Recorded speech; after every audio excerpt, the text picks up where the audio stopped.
Good evening and welcome to tonight's Humanities in Class edition of the webinar series. Our discussion tonight is titled Listening to Literature, Hearing History, and we're going to be joined by Mary Caton Lingold, a professor of English at Virginia Commonwealth University. My name is Andy Mink, and I'm very pleased that you are able to join us tonight. I know most of you have come either directly from your classrooms or certainly you taught all day and you stood in front of kids. We appreciate you taking the time out of your busy time. This is always the dregs of the school year here in February, and we appreciate you joining us with it tonight. I do want to encourage you to stay in touch with both me and with the National Humanities Center. My email address is there on the screen, as well as my Twitter feed, and we very much appreciate your thoughts and your comments either during tonight's webinar or certainly afterwards. As many of you know, tonight's webinar is an audio and PowerPoint associated webinar. Mary Caton will be leading a discussion and be referencing the PowerPoint that all of you will have at your disposal. And she'll also be referencing some of the readings and the pre-webinar materials that we made available. Your feedback, though, is going to be critical to the way tonight's discussion goes. That feedback happens primarily through the chat function. So in the lower part of your GoToTraining control panel, there's a chat box. I've noticed that many of you, as you've entered the room and found your seat, have greeted each other. You've shared where you're from. You've shared perhaps the school that you teach in, or maybe the grades that you work with. If you haven't already, I'd encourage you to do so. It's always nice to put a name to a face. And again, you can start to see the geographic diversity and the real scope that we have across the country, including a lot of folks on the West Coast who are probably still in their classrooms as we speak. That chat box, though, is going to be important for you to answer questions that we may pose, to make comments, to share resources, and to ask your own questions. My job as the moderator, then, is to keep an eye on the chat box and to mine your questions and insert them into Mary Caton's conversation as much as I can. If for some reason your question scrolls in a busy discussion and you want to re-enter it or say it again or remind me that you've asked it, wave your hand, so to speak, from the back of the room, please do. And I'll be sure to notice that and do my best to involve you. At the same time, though, we are going to ask that each of your mics remain muted. I've done so from my side as the organizer and moderator, but if for some reason you find yourself suddenly with a live hot mic, I'd ask you to turn that off so that you can, so that we don't hear what's going on in your neck of the woods tonight. The National Humanities Center is really pleased to offer this webinar series throughout the year, but it really, I think, is a good parallel, a good expression of the kind of work that we try to do in our education department. As many of you know, the National Humanities Center is a site of research and fellowship for upwards of 40 elite university professors who every year apply to be a part of the program, and if chosen, come to Durham, move to North Carolina to do their research, to write their books, to work on their digital projects, to have conversations with other experts in the field. And our work then in the education wing is to build bridges, and those bridges sometimes are very direct and explicit, like tonight's. We need to put you, educators, in direct conversation with scholars and ask each one of you to bring your expertise to the conversation. So while Mary Caton is a fantastic educator, her role tonight is really to be an expert in this field. And while many of you, all of you, are smart, educated researchers who understand your content very deeply, your expertise is the teaching. And our goal, I think, is to create an environment here where we can have both of you contribute to the final outcome. That is, to understand this topic better, but also to be thoughtful about pedagogical approaches, teaching realities, and the ways that we can bridge curriculum through these kinds of processes. In other ways, we try to make this work we do at the center explicit through the materials that we provide. The American Class online repository is full of exemplar lessons and instructional materials. I think you'll find at this point that it's pretty heavily weighted on history and literature, but we're working actively in the last year and in the coming year or two to really develop lessons across the humanities bandwidth. And I think you'll start to see, as evidenced by our webinars, in fact, many different disciplines and many different topics that we address in this repository. Our webinar series is an opportunity for you to not only learn and to hear and to interact, but I think probably the most valuable part is that you get the materials associated with these sessions, and that includes both the recording of tonight's session. I am actively recording right now. It also means that the PowerPoint and the conversation, the primary sources that Mary Caton work with, will be available to you as well. I'm going to invite you to go to our website at some point soon and register for the last and few remaining webinars. I'm very pleased and very proud to say that we're selling out many of our sessions, including tonight's. And that means that right now I think we have the last two still have some spots. Maybe the last three still have some slots. The next 4 or 5 are going to be sold out. What that also means, though, is that you can email us, either Libby Taylor, my colleague, or myself, put you on a waiting list. And if somebody backs out, then we can certainly add you at that point. We also have a deadline rapidly approaching for our Summer Institute for Teachers. In July, we'll be hosting up to 36 educators from all over the country who, if selected, will come to North Carolina for a 2-week span, come to the center every day, and work with a team of scholars and teaching experts around the topic of the contested territory, America's role in Southeast Asia, 1945 to 1975. The deadline for applications for this NEH-funded event is March the 1st, and we will make our selections and notify the participants by March the 28th. There is a stipend of $2,100. We would love to have any of you who are interested submit an application and hopefully join us. It's going to be a fantastic experience, and it really, I think, meant to contextualize what we all associate with that place, that region, that time period, the American-Vietnam War, but tries to contextualize it through the broader landscape of Southeast Asia. All of the things that I'm describing also run through the filter of a very active and very strong Teachers Advisory Council. These 14 educators located all around the country have been fantastic resources for us to make sure that our work is relevant and meaningful. They've contributed in a whole variety of ways, including, I can see some of them in our webinar tonight. We will be accepting applications for next year's Advisory Council probably in April, so please keep your eye out for that. And you can go to our website at any point and see the process in which you could potentially be chosen. Tonight's webinar will also provide you with a certificate that shows your participation. Show this for credit to your administration or add it to your teaching portfolio. When you finish tonight's webinar and I close the room, you will be given a prompt for a survey. And once completed, you'll be able to download the certificate. There's no doubt that sometimes there's a little bit of a drag, maybe that I leave the room open a little longer so people can linger. Maybe it gets hung up in your spam box or in your filter. If for some reason you don't find this, if for some reason you need something, then please email me and I'll be happy to take care of that. So that's my introduction. That's my orientation for tonight. But really, at this point in the year, after doing this for 18 or 20 times with most of you here in this format, while those are all very important things that I shared, and I hope, again, you have a much deeper sense of the National Humanities Center and what we do, what we're really here to do is to work specifically with this new sort of innovative way of thinking about text, thinking about content, thinking about interpretation.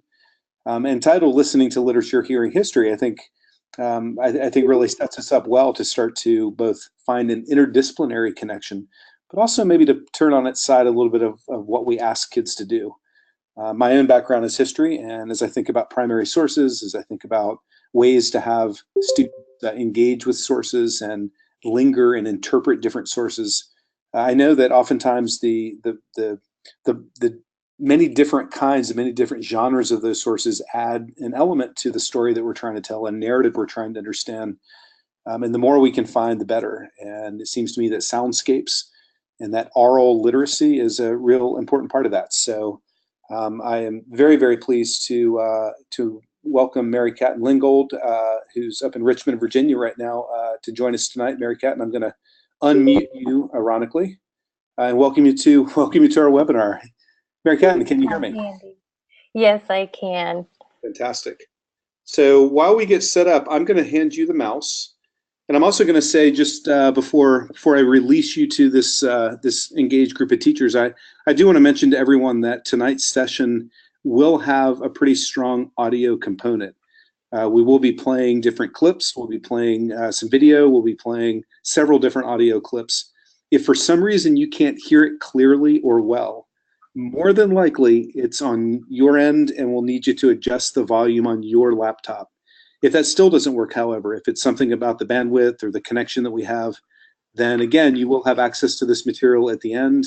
You'll also have access to a recording So I'm sure we can get that to you. So don't let that freak you out. There may be a time that Mary Cat and I sort of figure out the best way to play it, but if you can't hear it for some reason as clearly as you want, we will try to narrate that as well. So having said all that, welcome. Thanks for joining us. Thank you, Andy. This is an apropos start to our conversation, but I have a question for you, a technical question. Sometimes I hear a little dinging going on and off. Maybe many of us hear that. Is that something I can turn off, or is it we just need to deal with it? Yeah, the nice thing about working with teachers is that they're so used to working on the fly, and hearing us now discuss this in sidebar is a very normal part of standing in front of students. Unfortunately, I think that's something we're going to deal with, and essentially what it is that as each time somebody comes into the room, it notifies us with a little chime. I'm not positive that the attendees can hear that. I know you and I can. Okay. So essentially, what that means is someone is coming in and out. Yep, Katrina's confirmed that they can hear it. Okay. I'm going to work with GoToTraining to try to mute that in some form or fashion. All right. But tonight, I think I'm going to ask you to roll your eyes with it, and that'll be actually kind of an erotic part of our night. Is that we have this extra? Yeah. I love it. Actually, it's like when my students roll in 5, 10, 15 minutes late, and we get a little Imagine if you had a bell. distracted. Right. Imagine if you had a bell on their ankle, and every time they came in late, you would hear that. Exactly. So it truly is an appropriate start to our conversation. I want to thank Andy and the National Humanities Center for inviting me to participate in this wonderful series. It's truly an honor and indeed quite humbling to be presenting to so many of my colleagues and fellow educators. And as Andy stressed, I do would love to hear from your collective wisdom. And I know there's many, many years in front of the classroom represented by all of you. So I do hope that you'll pipe up. And one thing I'm especially hoping is that perhaps at the very end of our time together, you might share some of your ideas or things you're already doing to incorporate sound into your classroom in interesting ways. I'd also be interested to hear what are some challenges to doing some of this in your classrooms. So I hope you'll be thinking about that throughout our time together. I'm genuinely very interested to hear your reports. I want to start by just telling you a little bit about myself. I'm an assistant professor of English at Virginia Commonwealth University in Richmond, Virginia, which is an urban research university. And I'm originally from East Texas, a small town called Marshall, very much the rural South. And my scholarly interests are in colonial American literature, the literature of slavery, sound studies, and digital scholarship. And as you'll see coursing through what we're talking about tonight, I'm a musician, and that has had a big impact on my research and the things that I'm interested in. I began studying classical singing pretty seriously in high school and went to college thinking I was going to be an opera singer. But somewhere along the way, I learned that I just didn't really have the pipes for that or the stomach for it. It ended up an English major. But music has remained an important part of my life. And later, when I was getting a master's degree at the University of Colorado in Boulder, I ultimately got my PhD from Duke in North Carolina. But when I was in Boulder, I started playing the fiddle and playing bluegrass music. And this was a really important transition for me intellectually from the text-based, notation-centered world of classical music to a music community that really emphasizes learning things by ear and improvisation, and a very different kind of repertoire. And that shift, I think you'll see legacies of that in how I think about texts and trying to think with text to get beyond text. And also at the same time, it was after I left Texas that I really started to learn about the history of American slavery. I mentioned that I grew up in the rural South, in a community very much shaped by the history of slavery. It's a region in East Texas along the Louisiana border that was shaped by, it was settled, in the 1830s and 40s, the cotton boom, when the sort of plantation cultures sort of moved west through the deep South and into Texas. So those legacies were incredibly prevalent in my community, in the racial inequalities that abounded in the landscape and in the economy. And but of course, I didn't learn any of that growing up. And as a white person in the community, a lot of those histories and legacies and inequalities were very invisible to me. And it wasn't until I moved away that I began to really learn about where I was from. And I'm sure many of you have had similar experiences. It's kind of interesting how you have to move away to learn about home. So I'm writing a book now about the literary history of early Afro-Atlantic music. And so by early, I mean really early modern. So from the earliest eras of the British involvement in the slave trade up to the Civil War, essentially. And but I wanted to tell you a little bit about my background and my personal interests, which do inspire my interest in telling this story and trying to bring to light the legacies of early enslaved musicians who profoundly transformed global music, but about whom we know very little. And so I've been excited to find that actually in literary texts, there's much to learn about their legacy. And not only that, but about what their earliest performances may have sounded like. So with that, I'll tell you a bit more now about what you can expect to learn tonight. We'll be talking about, in addition to some kind of historical and literary context, methodologies for listening to literature and thinking about sonic histories. So we'll be talking about close reading and close listening for sound, and thinking about literature as a sonic archive of African-American experiences. And by literature, I mean specifically, tonight we'll be talking about colonial travel writing by European authors who would travel, when they traveled to the Americas, would then write up what they saw and what they did and what they heard. And this was a really booming genre and very important to the emergence of the colonial project across empires. And we'll be talking about the earliest history of African diasporic music under slavery, sonic ways of knowing in the plantation sphere.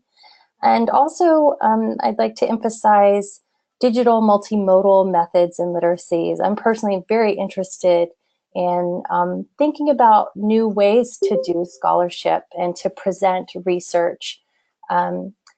As you'll see, one of the things I believe is that the academy and indeed sort of the Western knowledge tradition's emphasis on textuality and visual culture privileges certain kinds of knowledge and ways of knowing and excludes others. So I think the only way to really rectify that is to actually create knowledge in new ways. And I think it's exciting that, even though the format of a webinar can seem a little daunting, it's actually quite an innovative format, and one in which we are being drawn together in sound with I love that the chat box is actually supplementing the speech right now. Often in web experiences, it's the other way around, where the sound is sort of tucked in a corner, supplementing a large chunk of text. So this is interesting to me, and I hope we'll find many moments to revisit this topic throughout the webinar. So I'll share two projects that are in this vein, projects of my own that you've had a chance to look at: Musical Passage and the Sonic Dictionary, the latter of which is a little bit more of a pedagogy project. And so I hope maybe it will be of interest to you in your classrooms. Okay.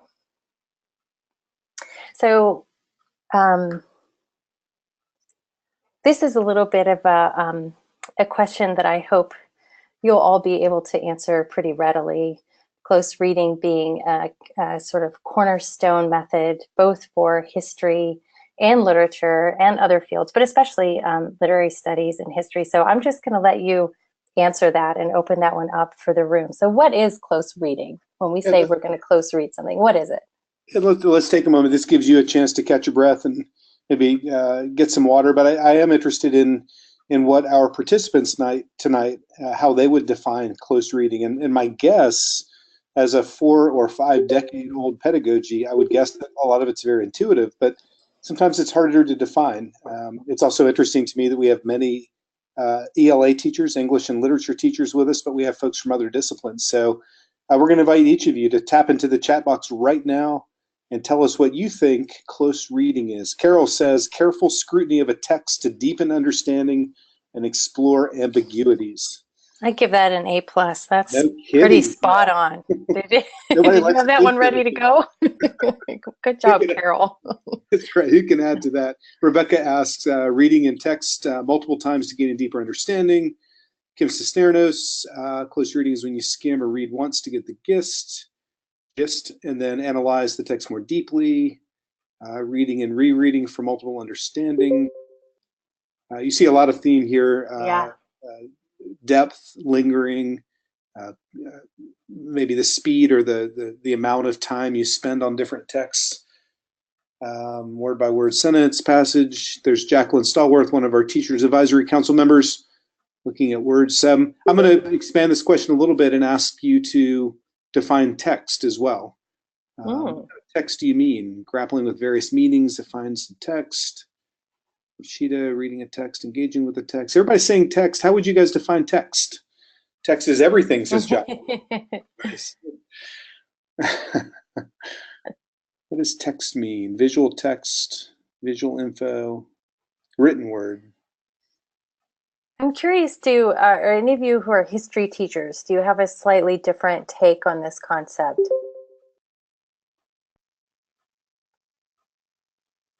Spoken word, written words from Carla, printed, audio, all. Yeah.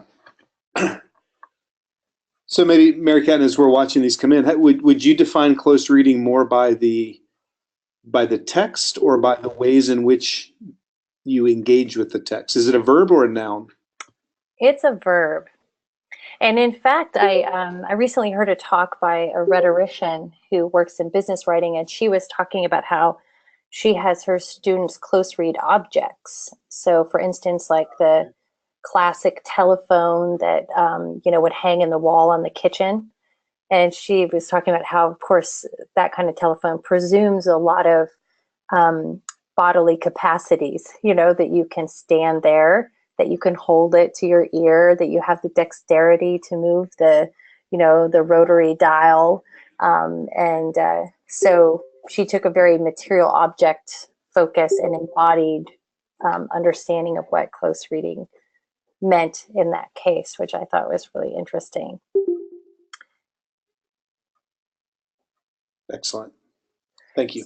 So with that said, I'd like to do a little exercise and shift into a kind of listening modality and ask you what you hear right now. So not just my voice, but maybe you want to take your earbuds out or something, but what are the sounds in your worlds around you? And I'll be quiet so you can listen.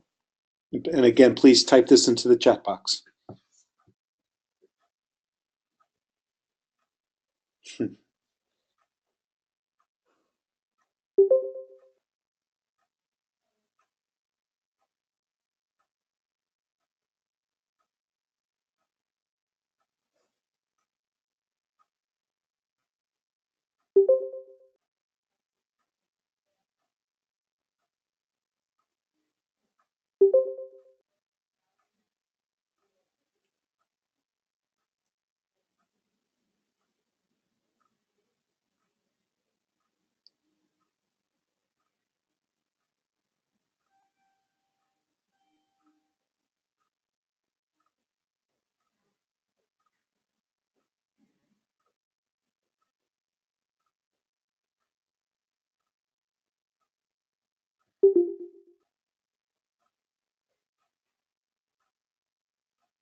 These are all such wonderful sounds.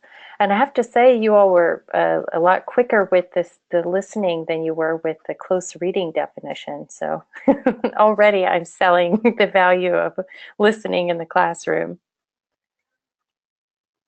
So many different sounds, and many are familiar.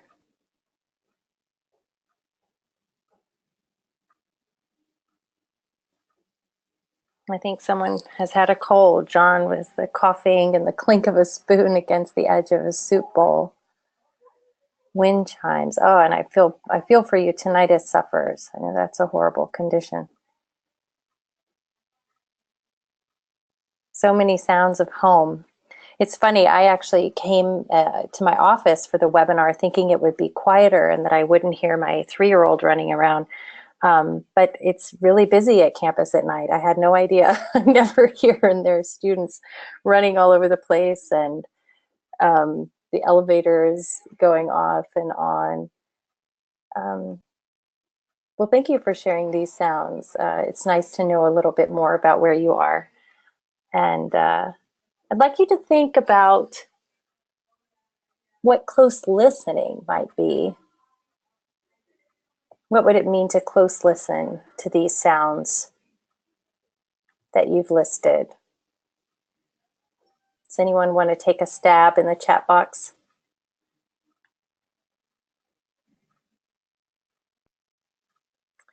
June says you hear different tones.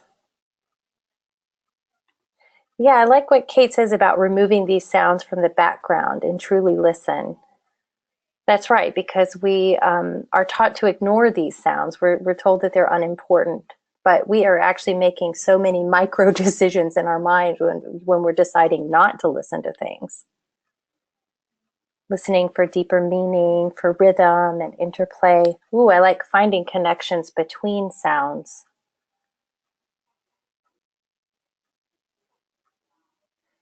And Doretha mentions the distinction between hearing and listening. And I think that's really important. For one thing, hearing makes a lot of biological assumptions, and listening is more of a critical practice in the same way that we talked about close reading being this practice of analysis, slowing down, paying a different kind of attention, reading with different sorts of questions in mind. So exactly, close listening is a very kin concept to close reading, and it's what scholars of sound use to interpret what they hear in the audible world. And I'd like to add a couple of concepts to hang on to our method of close listening. One thing is that I want to emphasize that listening is cultural. It's something we're taught to do. I know I saw many of you mention, having children playing in the background, and I have a small child, and he always will point out things like, "Mommy, what's that sound?" He'll point up and, "What am I hearing?" And I'll say, "Oh, it's an airplane overhead, or it's a car going by." Things that I have been taught aren't important and to ignore. I don't even know that I'm ignoring, but that's the work of our socialization and the worlds we inhabit. In different societies and different cultural norms, different sounds are important. And that's something that's interesting to think about, particularly when we're thinking about sound in historical context, that the way we hear something and what it means to us may not be the same thing as it might have meant to a historical subject. And I have just a little anecdote about that. It's one of my favorites. There's a scholar, Rich Rath, who's a historian of early America. He's got a great book called How Early America Sounded. And he uses this example in colonial New England. When there were thunderstorms, they would ring the church bells really loudly and over and over and over because they believed that this would help protect the town and the buildings from lightning. And that was because they perceived lightning as an audible phenomenon, as something that the sound was what created destruction and could cause fire and strike someone dead.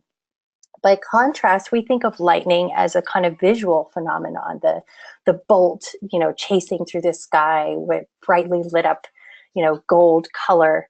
But actually, neither is true. The phenomenon is electricity, and that electrical current and interactions can be perceived audibly in the form of thunder and visually in the form of that bolt that streaks across the sky. And I like that example because it's something that we completely take for granted when I think of lightning. It's something that I see, and that in colonial New England, it would have been something that was heard and felt.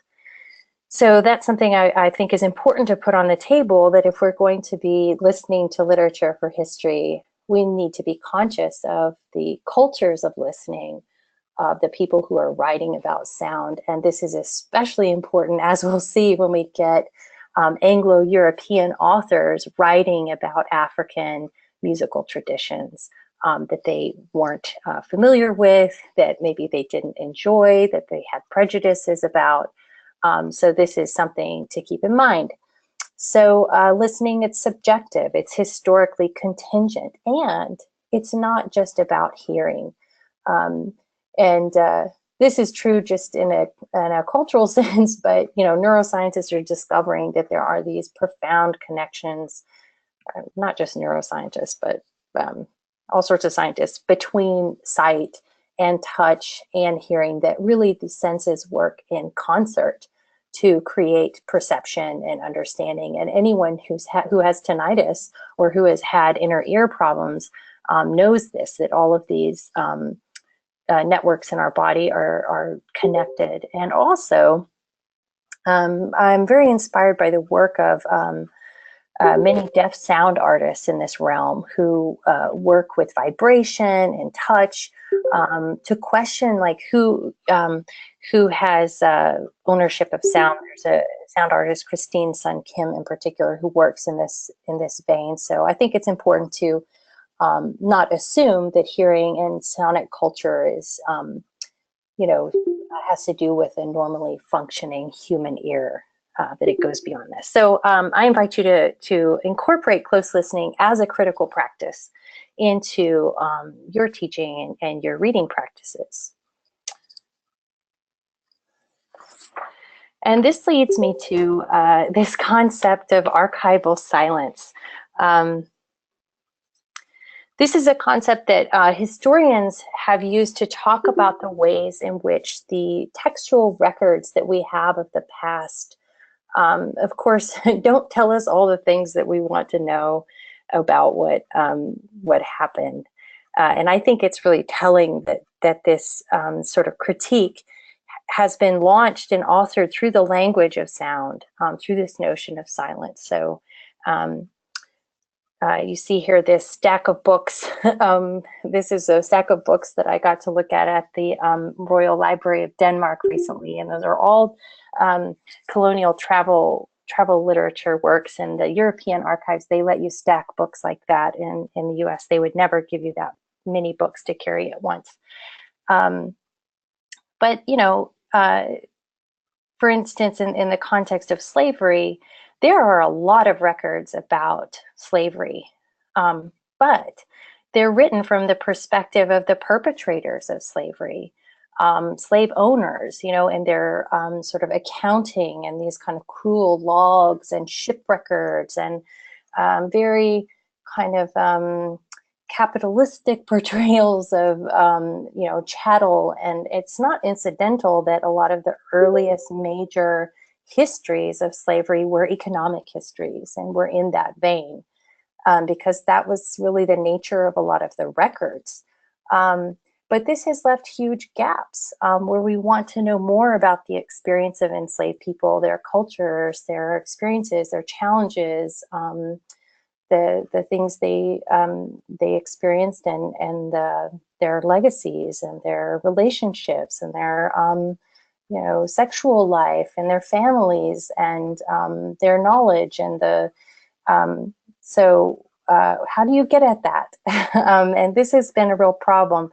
So scholars have begun to question what counts as history and who historical knowledge belongs to. I'm particularly inspired by Black feminist historians who have, I think, really revolutionized the historiography of slavery by really reading against the grain and finding silences in the records and transforming them into stories by focusing in on details or things that occur not at scale.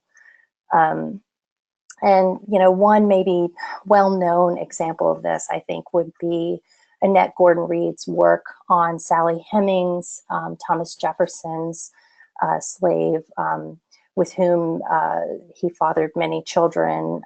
You know, for so long, it wasn't thought that there could be anything known about her experience, but Reed, you know, combed through these voluminous textual records of Jefferson and was able to unearth these stories about the Hemings family. So that's one prominent example. So I charge that, you know, there's that famous adage, history is written by the victors. And I like to think that actually history is written by the writers. So what would it mean to have a history that is not written, but a history in sound? I'd like to push against the notion that that sounds of the past are ephemeral and lost, and instead work from the presumption that that's not the case at all. I'll leave that on the table. So another piece of this puzzle, so I'm a literary scholar. I teach primarily literary works, and as I mentioned, you know, one of my specialties is the literature of slavery and early African American literature. And in terms of early African American authors, and I'm thinking, you know, 18th century and prior, there are so few, and I find this incredibly, you know, frustrating that we have so few voices. Here are some of the authors that I often teach. Phyllis Wheatley. Oh, I misspelled Phyllis. It should be Phillis. Poet Jupiter Hammond, another poet, Atoba Kuogano, Equiano, and John Marrant, wonderful writers who I love to teach, but all somewhat exceptional in terms of their status. John Marrant was never enslaved. Equiano earned his freedom. Phyllis Wheatley did all too late. Kuogano was free. So they're sort of in terms of giving us a slice into the experience of slavery, it's a very limited view. And of course, as many of you may know, enslaved people were aggressively prohibited from obtaining alphabetic literacy. So it's part of the regime of slavery and the sort of efforts to maintain white supremacy in the colonies, and then later in the U.S. Republic and other empires, resulted in this fact. But by contrast to the lack of what we would think of as authors, and I want to question, you know, authorship as a category anyway, that you know, should belong to a much greater community of cultural producers. But so in contrast to these few authors that we don't even get until the late 18th century, musical life and sonic production was extraordinarily abundant in the periods from the beginning of you know, African experiences in the Americas. We know that instruments proliferated, that new genres were being innovated, that dances were held, that spiritual life was expressed in music and song, and this great sort of cultural revolution in music, you know, was beginning to be undertaken by African diasporans living under slavery. So I look to this realm as a counter archive, is a trove of other kinds of evidence and experience that we can turn to learn about the experience of Africans in the Americas. And I just, I have this image here, which is from John Stedman's narrative of an expedition in Suriname, which is a colonial travel narrative. We'll be talking a little bit more about the genre in a moment, but I just want to invite you to look at this image. And I wonder if you see any instruments that you recognize. And if you can't read, if you can't see on the bottom, it says musical instruments of the African Negroes. So this is a chart displaying the range of instruments that were played by Africans and Afro-descendants in Suriname in the late 18th century. Do you see any instruments that you recognize? Katrina's noting the horn and the drum. Mm-hmm. Shell, marimba. Xylophone.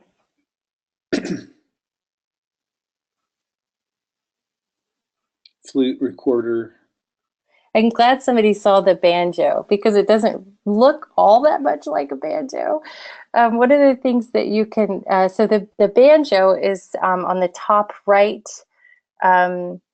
It's styled to have the headstock of a violin or a similar instrument, and this pin on the bottom. So it's interesting.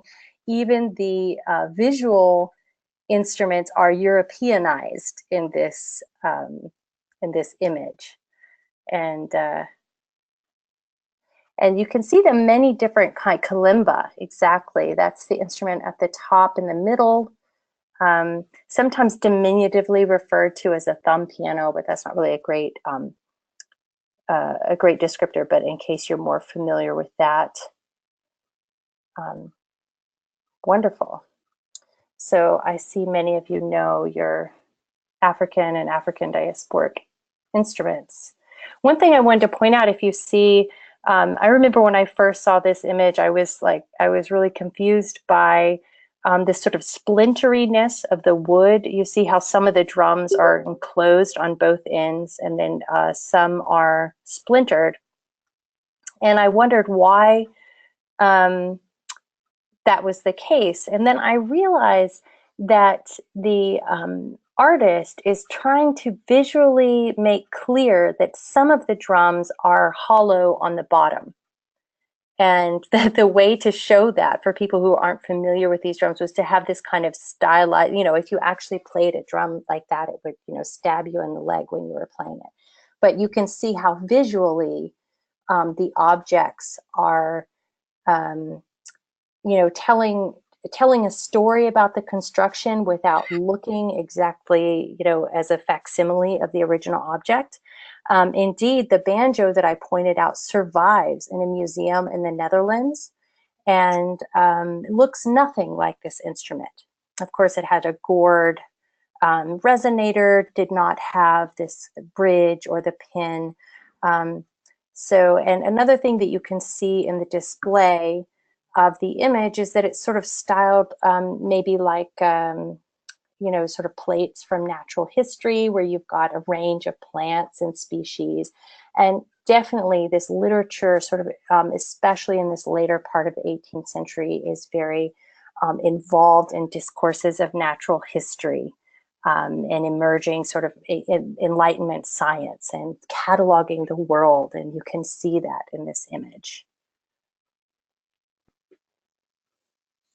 So one of the texts that I asked you to read for tonight was a little excerpt from this book, A True and Exact History of the Island of Barbados by Richard Ligon. Barbados was one of the first sort of somewhat successful British colonies, in the sense that it was where the sugar industry sort of took off for the British, and he was a fairly early visitor there. And these texts, which colonial travelers and settlers would write, were sort of matters of curiosity. On the one hand, they would go to the islands and then when they came home, sort of write up what they did and who they met and what they ate and what the history of the island was, and maybe a bit about the botany and indigenous knowledges, and talk all about slavery and how sugar was manufactured. And in some ways they were how-to manuals for people considering immigration. They were also what we might think of as a kind of proto-ethnography, in the sense that they were interested in cataloging human experience. And as I mentioned, especially in the 18th century, as Enlightenment science takes off, this racialized project of sort of ascribing human cultures to kind of a species way of understanding and racialized understanding. But they were also important for people in seats of power, whether or not they were kings and queens or, landed gentry with stockpiles of money. They were written to promote investment in travels to the Americas and in the emerging plantation sphere. So in that sense, they were very literary objects, but they also had a kind of global historical importance and also created a kind of feedback loop. They became very generic. So as historian Jennifer Morgan writes very memorably in her book Laboring Women about the gender and representations of African women in the British colonies, people who were traveling to the colonies would often read these texts before they went. And so they would read these kind of prejudicial portrayals of Africans and indigenous peoples before they even got there. And then they would sort of experience things with these ideas already in their mind. Then they would go home and write up their experiences. And so then, stereotypes are born in these kind of racial legacies that live on. So I always stress to my students that I think, in many ways, they're not the most canonical literary texts.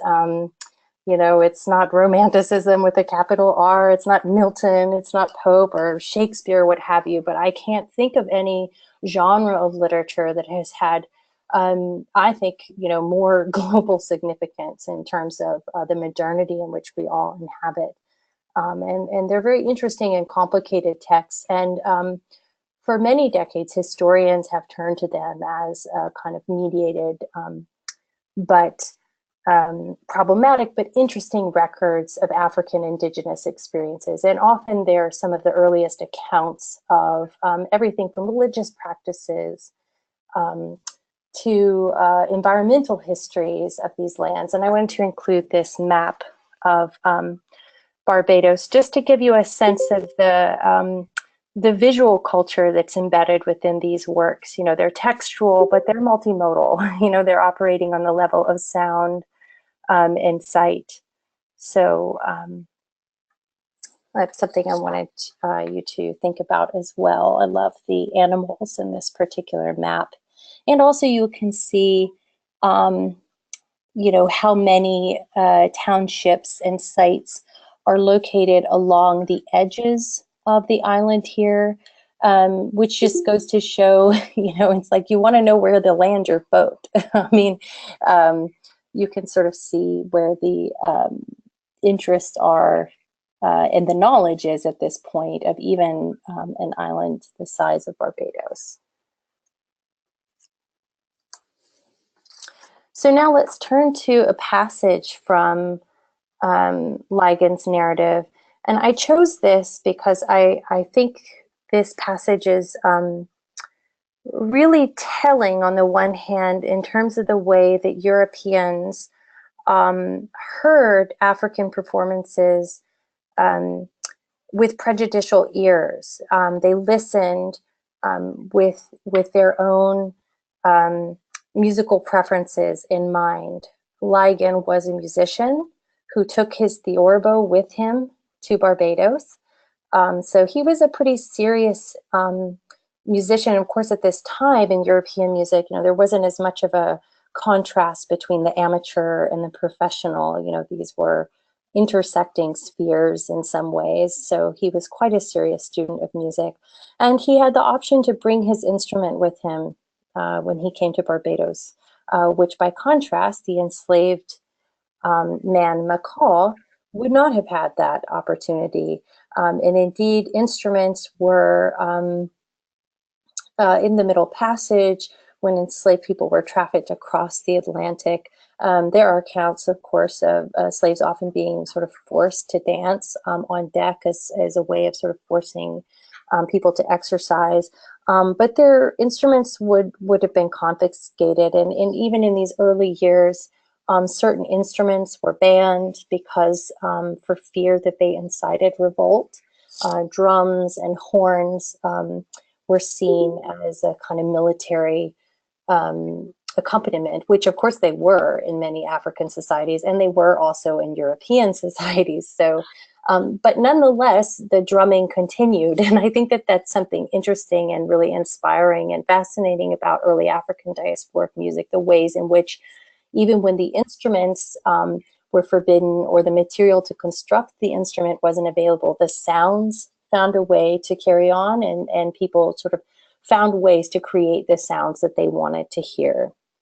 So, is there a question? Yeah, I'd like to interrupt you briefly. Yeah. Also, my job, by the way, tonight is to keep us on time. So sure, we're going a little slow. About a half an hour or so to go, but I do want to ask one question that Pearlie Peters is asking, and that's to maybe make just a little bit more explicit the connection between European travel narratives and 18th century Black writers. Is it a function of, as you made the point earlier, that by being the writers you can essentially create the archive and create the landscape, and that in fact there are these other invisible landscapes? What's the connection you're making?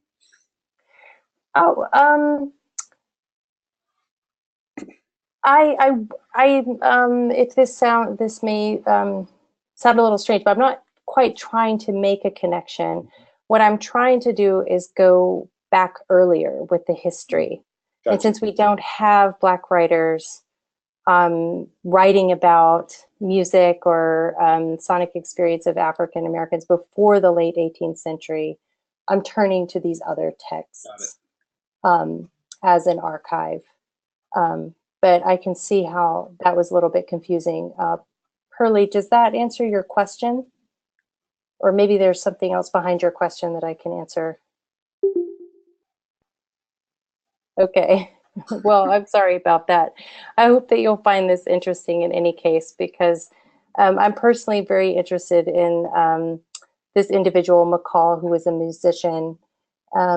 So let's hear a little bit. This is one of the earliest portraits of an enslaved musician that I have found. It's very rare to have an individual, their story attended to in these works. So McCall took the theorbo in his hand and struck one string, stopping it by degrees upon every fret and finding the notes to vary, till he considered with himself how he might make some trial of this experiment upon such an instrument as he could come by, having no hope ever to have any instrument of this kind to practice on. In a day or two after, walking in the plantain grove, I found this Negro sitting on the ground, and before him a piece of large timber, upon which he had laid cross 6 billets, and having a handsaw and a hatchet by him, would cut the billets little by little till he had brought them to the tunes he would fit them to. I took the stick out of his hand and tried the sound, finding the 6 billets to have 6 distinct notes, one above the other, which put me in a wonder how he of himself should without teaching do so much. I then showed him the difference between flats and sharps, and he would have cut 2 more billets to those tunes, but I had then no time to see it done, and so left him to his own inquiries. I say thus much to let you see that some of these people are capable of learning arts.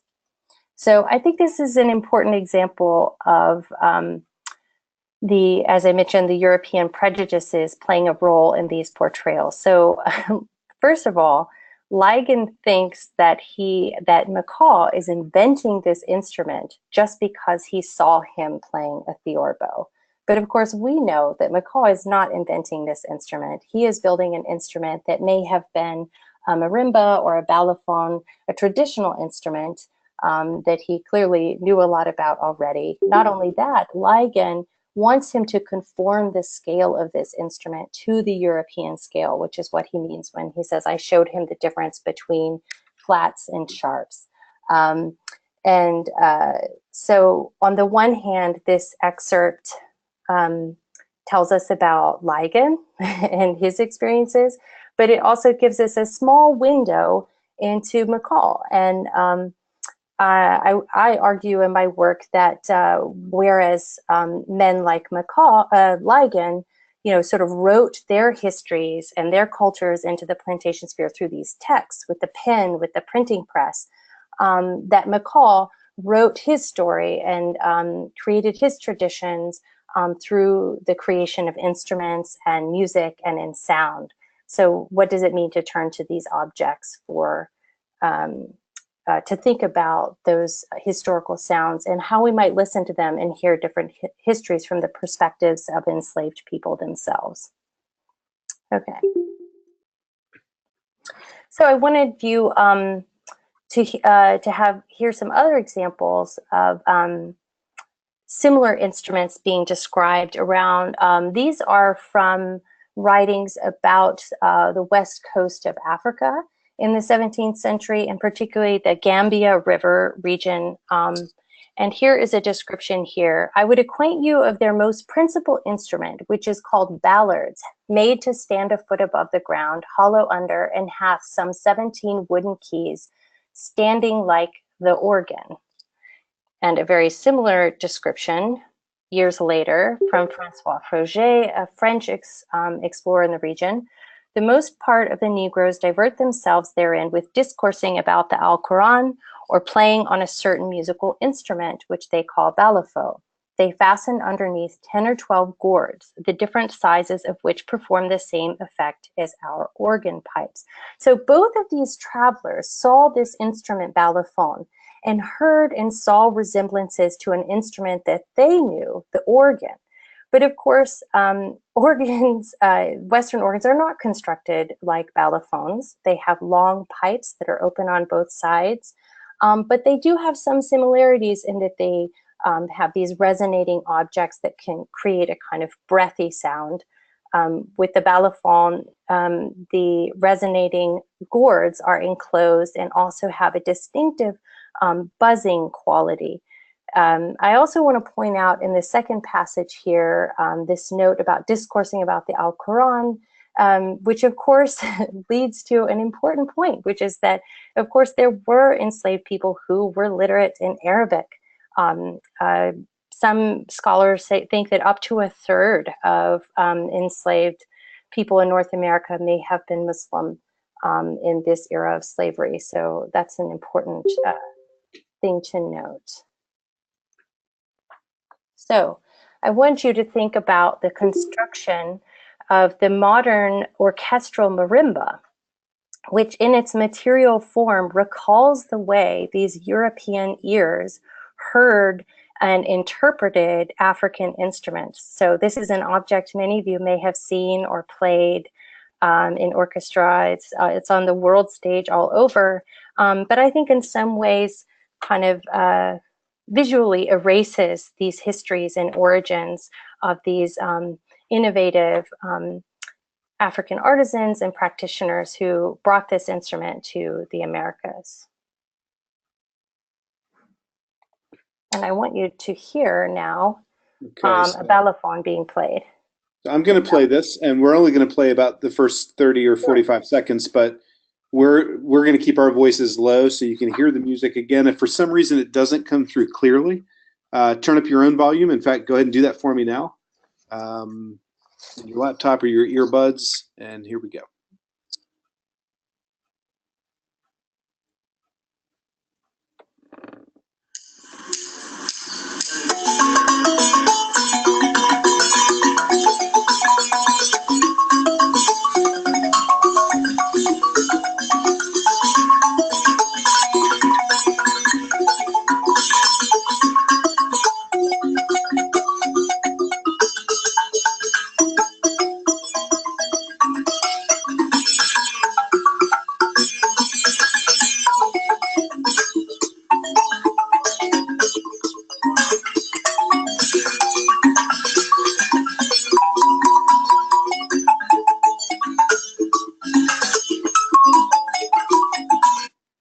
Could you hear that well? Mary Caton? Yes, I could. I hope everyone else could as well. Okay, good. Sorry. Great. Hey, it works. Technology. Yay. One thing I wanted to point out that you may have had a hard time perceiving, as this YouTube video is being sort of filtered through the layers of mediating technology and speakers. The Balafon has a real distinctive buzzing quality, a kind of buzzy, wonderful sound that actually a lot of Western speakers are not really designed to enhance. So if you're listening to little tiny speakers, sometimes they sort of erase and make invisible those kinds of sonic qualities. But I had a chance to sort of scroll back through some of the points that were brought up in the chat box when we were listening. And someone asked, well, wouldn't these histories and stories be passed down orally?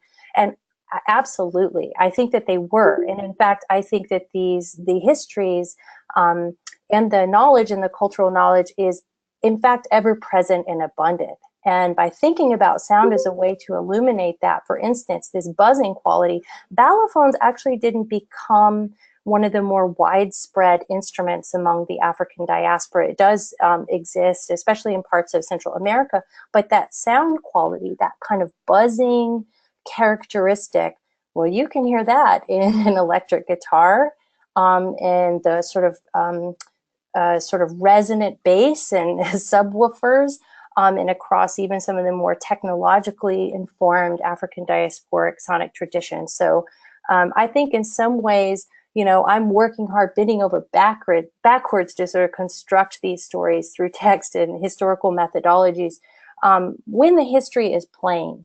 And by learning to think more richly about sonic culture and its impact on our lives, I think that there will be less bending over backwards and more just acknowledgement of these stories and rich traditions and legacies that are abundant, actually, and being lived out and carried out in song today in countless traditions. So I'm glad that point was raised. So this is one of the other narratives that I asked you to look at. I'm wondering, Andy, if you think, are we in a state where we might want to skip ahead or? Well, maybe not quite yet. We probably have a solid 20 minutes left, so I'm happy to play this if it, no, I'm sorry, was there a clip here? No, there was not. So. On the next page, and I think some of you may have had a chance to look at this website, which was my attempt with some collaborators to bring to life the earliest example of musical notation of Afro-Caribbean music from 1707 in Jamaica. It was actually about the 1680s.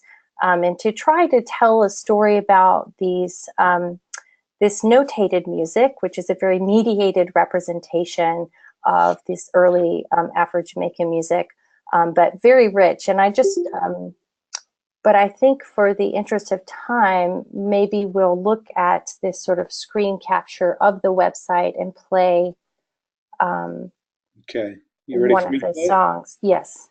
Okay, here we go again. Turn your volume up.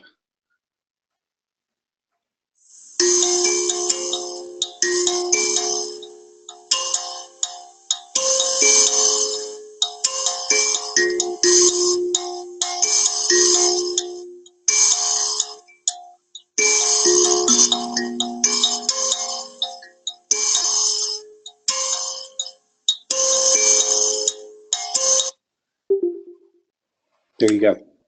So you might have noticed in the sound a similar kind of buzzing sound quality to what we heard in the balafon. That passage was played on an mbira, a South African instrument, similar to the kalimba that was portrayed in the chart that we saw earlier. And in the next clip, you will see some Jamaican musicians led by the artist Earl Chinna Smith interpreting and sort of building on our interpretations of this historical text from the website. One of our goals in creating the website was to help sort of create visibility of this historical document so that it could be enjoyed and appreciated by the bearers of these traditions in Jamaica. And we were so pleased to be able to share the music with these artists who, as you can hear in this clip, sort of listen to this song and jam with it, but then talk about songs from their repertoire that this piece, one of the pieces, reminds them of.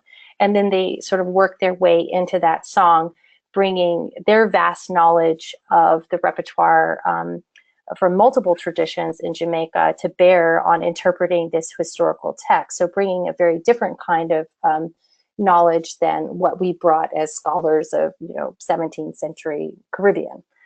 So let's have a look at that now.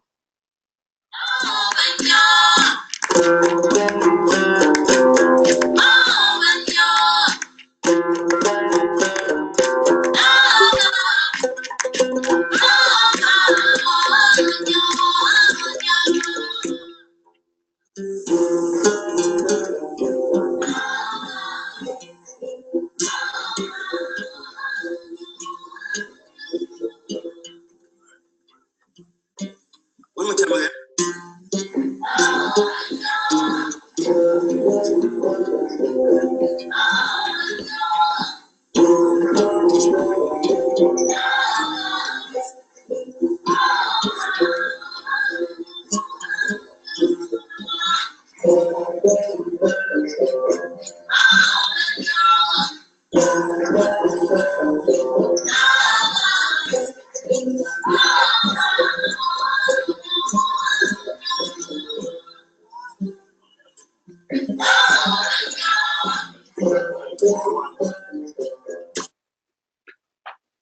Okay, thank you, Andy.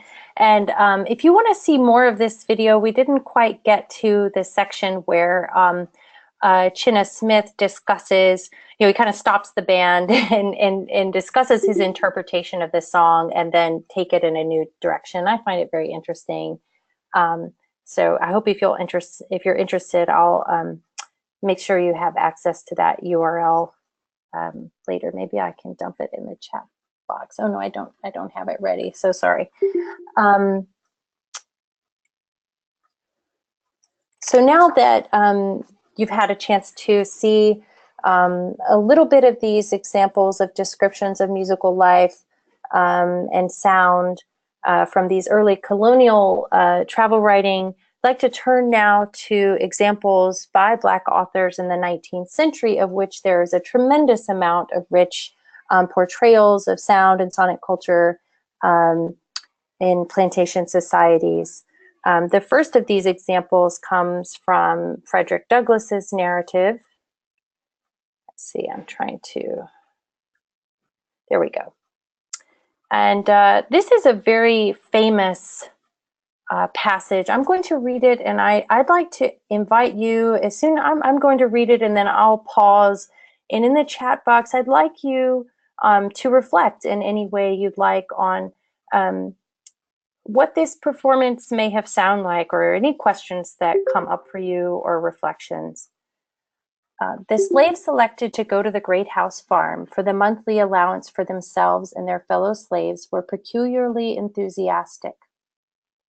And I'll pause for a moment for those of you who didn't have a chance to read. He's describing a practice on a large network of plantations where some individuals would be selected to sort of serve as messengers and go to the large central plantation house and sort of parlay messages and deliver goods and so forth. And this was a kind of honored thing to get to move about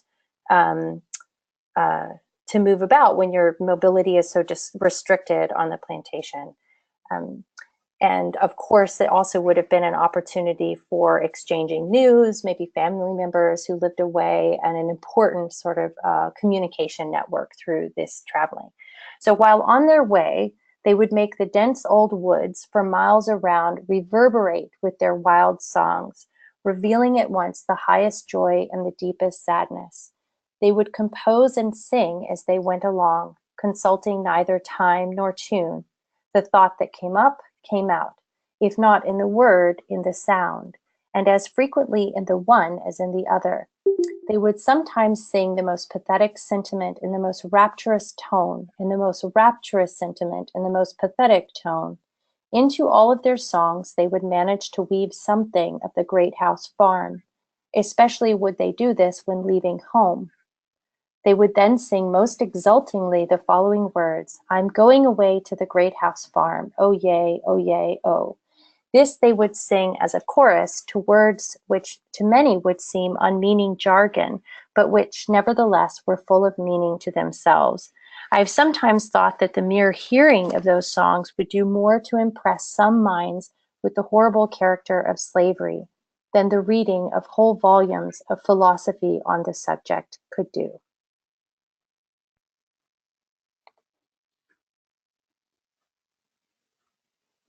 And I'm pausing now for your reflections.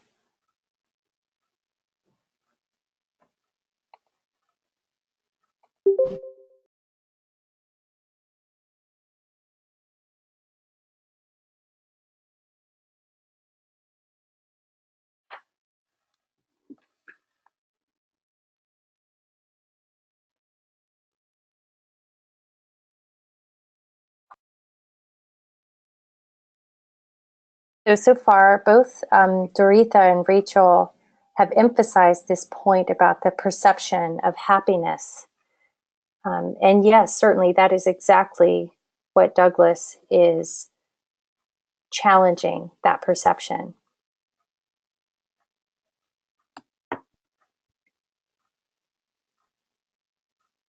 That's a great point by Kim. Mm-hmm. Misery perceived as happiness.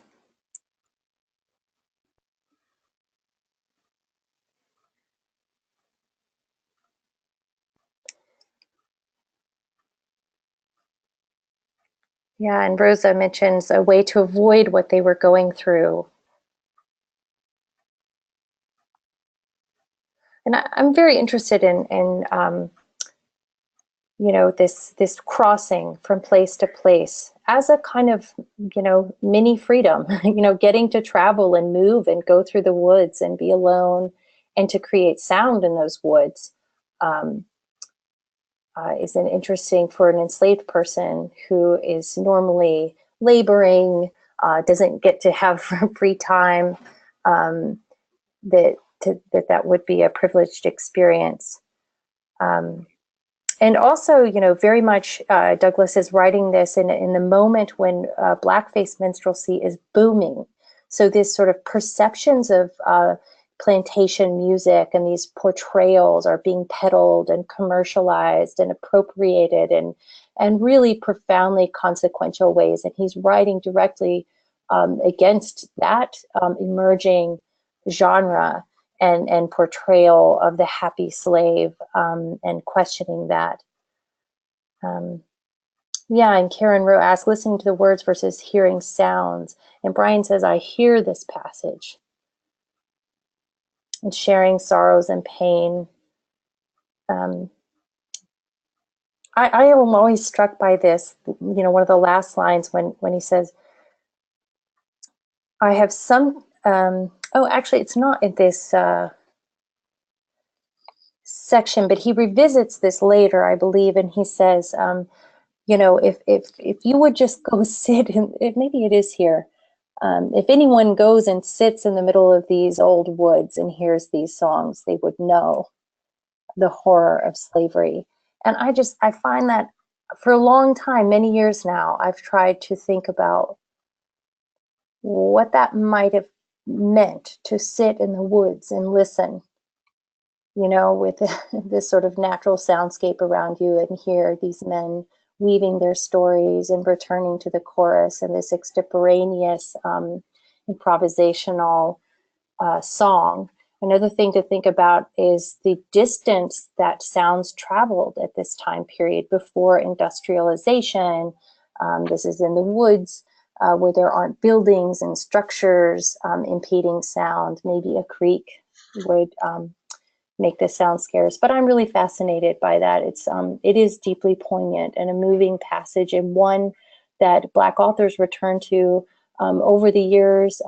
W.E.B. Du Bois cites this passage in Souls of Black Folk and his chapter on the sorrow songs of slavery. And it has been a really, I think, moving and yet somehow mysterious and perplexing and poignant work of writing. And I should note, this is actually the anniversary of Douglas's passing today. So it's meaningful to remember his legacy on this important date. And I'm sorry to do this, Mary Caton, but I'm going to remind us in about 10 minutes or so. Okay. So I'd like to continue on with the slave narratives, actually, and we can wrap up with that, and I could point you to some of the other projects. Some of you may have seen 12 Years a Slave, the film that came out. In the passage that I selected from Solomon Northup's narrative is actually not in the film, and I was really surprised because I think it's one of the most cinematic and most gripping sections of the narrative. And I'd like to turn to it now because it's not about music, and I think it would be nice to have an example of reading for sound, not in a musical context. This is after Northup has struck his overseer, a very, very violent man, Tibbets, and he just can't take it anymore, and he's knocked him down finally, and he knows that Tibbets has gone to go get help to sort of come after him, and he's escaping into the swamp, and there's this very vivid passage. So I invite you to just think about the sounds, the many sounds that are expressed in this narrative that orient his movements and create a really profound experience for the reader. Every few moments, I could hear the yelpings of the dogs. They were gaining upon me. Every howl was nearer and nearer. Each moment I expected they would spring upon my back, expected to feel their long teeth sinking into my flesh. There were so many of them, I knew they would tear me to pieces, that they would worry me at once to death. I gasped for breath, gasped forth a half-uttered, choking prayer to the Almighty to save me, to give me strength to reach some wide, deep bayou where I could throw them off the track or sink into its waters. Presently, I reached a thick palmetto bottom. As I fled through them, they made a loud, rustling noise, not loud enough, however, to drown the voice of the dogs. After midnight, however, I came to a halt. Imagination cannot picture the dreariness of the scene. The swamp was resonant with the quacking of innumerable ducks. Since the foundation of the earth, in all probability, a human footstep had never before so far penetrated the recesses of the swamp. It was not silent now, silent to a degree that rendered it oppressive, as it was when the sun was shining in the heavens. My midnight intrusion had awakened the feathered tribes, which seemed to throng the morass in hundreds of thousands, and their garrulous throats poured forth such multitudinous sounds. There was such a fluttering of wings, such sullen plunges into the water all around me, that I was affrighted and appalled. All the fowls of the air and the creeping things of the earth appeared to have assembled together in that particular place, and so forth. And he says, not in crowded cities alone are the sights and sounds of life. So here, Northup provides this rich soundscape, these environmental sounds, and his engagement with them, and this his flight into the wilderness. And he's drawing on and building on this practice of marronage, escape of enslaved people into the wilderness. And I wish we had more time to spend with that passage, but I'll leave it as a gift to you and maybe something you can take up with your students. I think we could have spent the whole webinar talking about that one scene. But I just wanted to bring up this practice of marronage and communities of runaways across the Americas. And so often the swamp and the wilderness is a site of running away, and the establishment of communities, or often just enslaved people sort of taking off into the wilderness for brief periods of respite, and then suffering the consequences, which Northup also details. But I wanted to ask what might be a musical marronage for enslaved people, and a kind of running away and a flight into the wilderness. And does this change how we think about the Great House Farm passage? Does it eliminate our understanding of sound and music under slavery in any way? And I'll leave that on the table. And so we're supposed to wrap up at 8:20, right, Andy? A little bit, maybe 8:25, but yeah, we have, Okay. we have about 5 more minutes. So, of course, Northup was a fiddler, and this also sort of provided him with a relative degree of mobility under slavery. There were legions of Black fiddlers beginning in the 18th century and 19th century, many free, but many also enslaved. And Northup was forced to perform for his master in these sort of infamous alcoholic binges, which Northup details memorably in the narrative. But he also was allowed to play for money and to go earn his own payment for gigs at other plantations. And here is the song that was printed at the end of his narrative. And to my knowledge, the only musical notation printed in a slave narrative.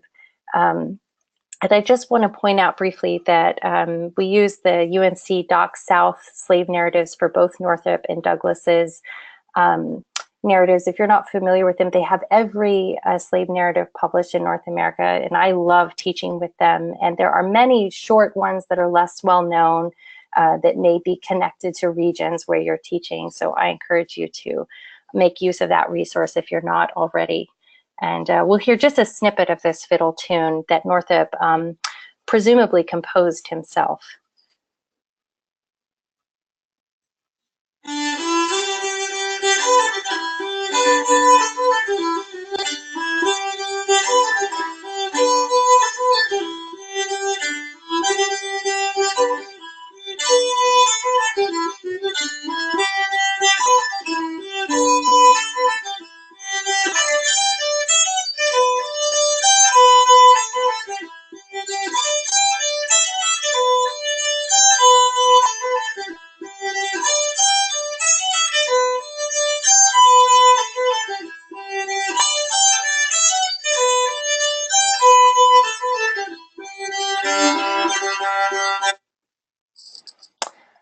So if you're interested further in Northup's fiddling and the history of African American fiddling in this period, I encourage you to have a look at that blog post I posted as an optional reading in the syllabus called Fiddling with Freedom, where I delve a little bit more into that history. The resource is Doc South, DOCSOUTH. Another way to get to it would be by Googling North American slave narratives and UNC. They have really wonderful resources. It's very lo-fi and easy to use.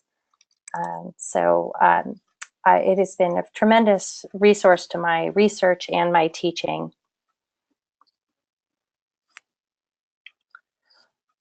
So I have just a few moments to I'll skip over this section on the Sonic Dictionary, except to point out that it's a resource of sound recordings that students are.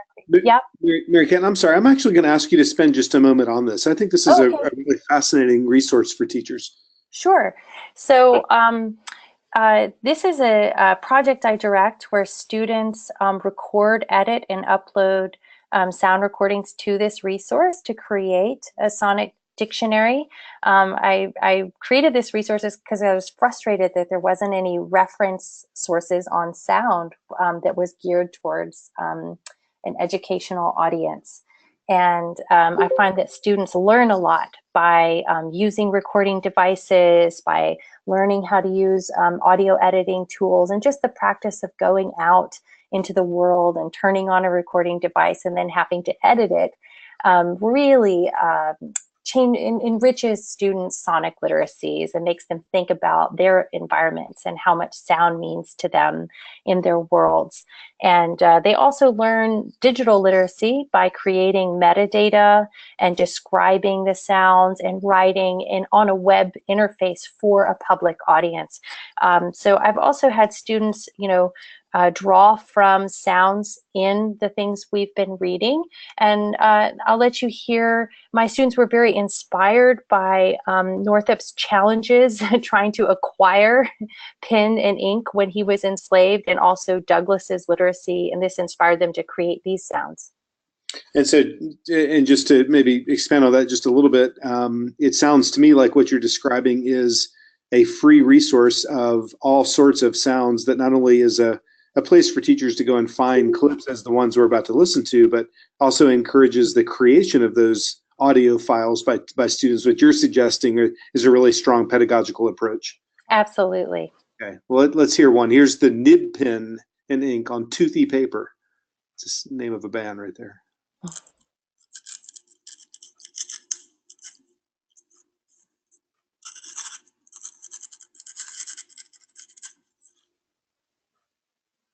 That's fascinating. And here's quill writing.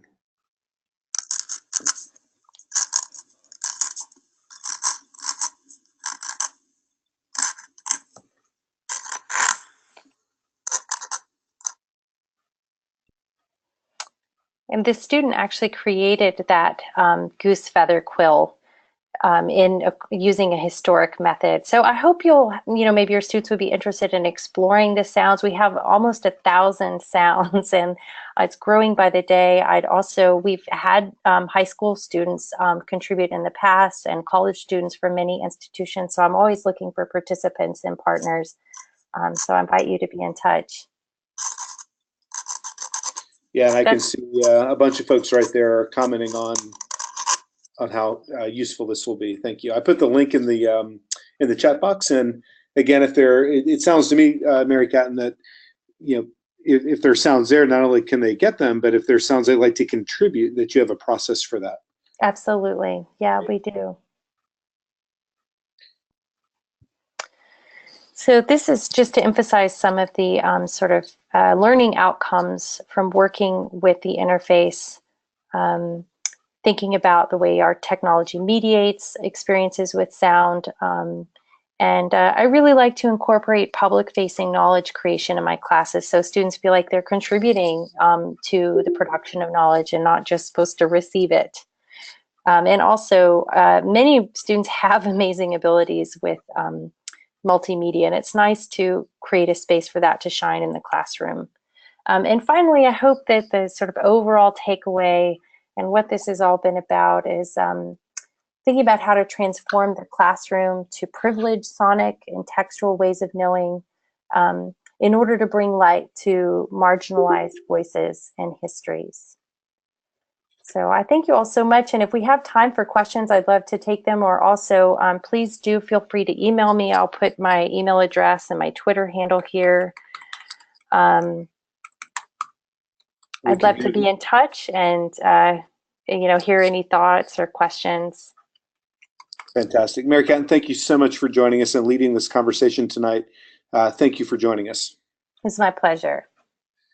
Again, I don't think that was an idle invitation for our registrants. If you have any questions you'd like to follow up around this conversation, please take advantage of the email address as well as the Twitter handle, and I'm sure that you can continue and extend this conversation. One of the ways that we try to maintain this ongoing bridge is through our social media. I would encourage you to follow the National Humanities Center in all of our social media functions, including Twitter and Facebook, to get a current and updated and revised list of activities, both digital and face-to-face. And again, I want to remind you that tonight you will receive an evaluation that then pops up a certificate that you can download and you can share with those who matter.